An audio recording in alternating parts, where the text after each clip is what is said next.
सावित्री ज्योतिबा फुले, सातारा जिल्ह्यातील खंडाळा तालुक्यातील नायगावच्या खंडोजी नेवासी पाटलांची मी कन्या.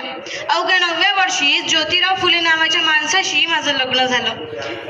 मला वाटलं तो एक सर्वसाधारण माणूस असेल, पण नाही, ते एक सर्वसाधारण माणूस नाही, तर या जगाला ऊर्जा देणारे क्रांतीसूर्य आहेत. त्यावेळी बायकांना उंबरठा ओलांडण्याची पद्धत नव्हती हो. स्त्रीच्या जातीनं कसं आपण बरं, आपलं घर बरं आणि आपली चूल, स्त्री पुरुष उच्च निच्च असा लई भेदभाव होता. आणि त्या सर्वांवर एकच उपाय होता, ते म्हणजे शिक्षण.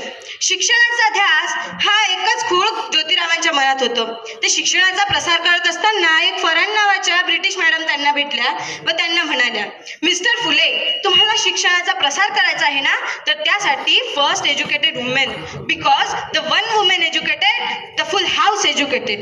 पण तुम्ही लोक स्त्रीला घराच्या बाहेरच निघू देत नाही हो. सो बॅड मिस्टर फुले, सो बॅड. झालं, आले ते माझ्याकडे पाठ्यपुस्तक घेऊन आणि मला म्हणाले, सावित्री, आजपासून म्या तुला शिकवणार. झाला माझा अभ्यास सुरू. बे क बे, बे दोन्ही चार कारणा, मात्रा, विलांटी, उकार, सारं. मी लिहायला शिकले, वाचायला शिकले आणि बघता बघता काव्यही रचू लागले. आणि अशातच 1 जानेवारी, हो शनिवार 1 जानेवारी 1848ला आम्ही पुण्यातील भिडेवाड्यात महिलांसाठी पहिली शाळा उघडली. तिथे मी पहिली शिक्षिका आणि पहिली मुख्याध्यापिकाही झाली. अरे, शेळीसारखं जगलात तर काम तमाम होईल, शेळीसारखं जगलात तर काम तमाम होईल, वाघासारखं जगलात तर नक्कीच नाव होईल. पण मात्र समाजाचा धर्म बुडाला. अरे, एक साधारण माणूस शिकल्याने, एक स्त्री शिकल्याने कसा काय धर्म बुडतो हो? इतका तकलादू असू शकतो का हा धर्म? धर्मासाठी माणूस की माणसासाठी धर्म?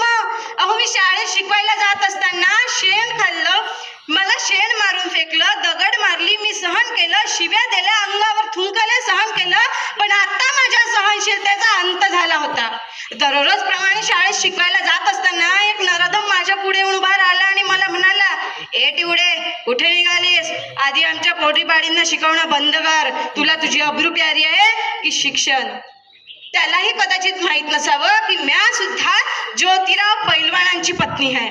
उचलला हात आणि दिली त्याच्या कानाखाली आणि त्याला सांगितलं, आज पुढे आला थोबाड फुटलंय, पण जर पुन्हा तो समोर आलास तर तुझ्या रक्तानं ही धरती रंगवीन. अहो, स्त्री कोणत्याही जातीची किंवा धर्माची असो, ती अन्यायाला नेहमीच बळी पडत आली आहे. अहो, एखादा स्त्रीचा नवरा मेला तर तिने सती जायचं. अहो, तिचा बिचारीचा नवरा मेला, त्यात तिचा काय दोष हो? याचसाठी आम्ही आवाज उचलला आणि इंग्रज सरकारकडे मागणी सुद्धा केली. इंग्रज सरकारनं आणि आम्ही मिळून सतीप्रथा सुद्धा बंद केली. आणि अशाच एक विधवा महिला काशीबाई, त्यांचा मुलगा आम्ही दत्तक घेतला आणि त्याचं नाव ठेवलं यशवंत. त्याला लहानाचं मोठं केलं, त्याला शिकवलं आणि डॉक्टर बनवलं. एकदा पुण्यात प्लेगची साथ पसरली होती. लोक अशी पटापट मरू लागली. तेव्हा आम्ही यशवंताला सांगितलं की बाळा यशवंता, आत्ता आपल्याला हॉस्पिटल उभारायला हवं. माझ्या यशवंतानं हॉस्पिटल उभारलं आणि त्याच्याबरोबर मीही त्या रुग्णांचा उपचार करू लागली. आता प्लेग हा संसर्गजन्य रोग हो, तो कधी ना कधी मला आणि माझ्या यशवंताला होणारच होता. पण मात्र आम्ही जगलो या समाजासाठीच ना. तर या समाजाची सेवा करताना जर आम्हाला मरण पत्करावं लागत असेल तर अरे मरणा, तुझं स्वागत आहे.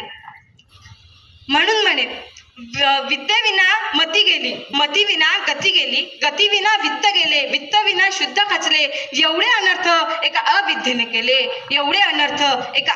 केले. अहो, एक मुलगा शिकला तर तो एकटाच शहाणा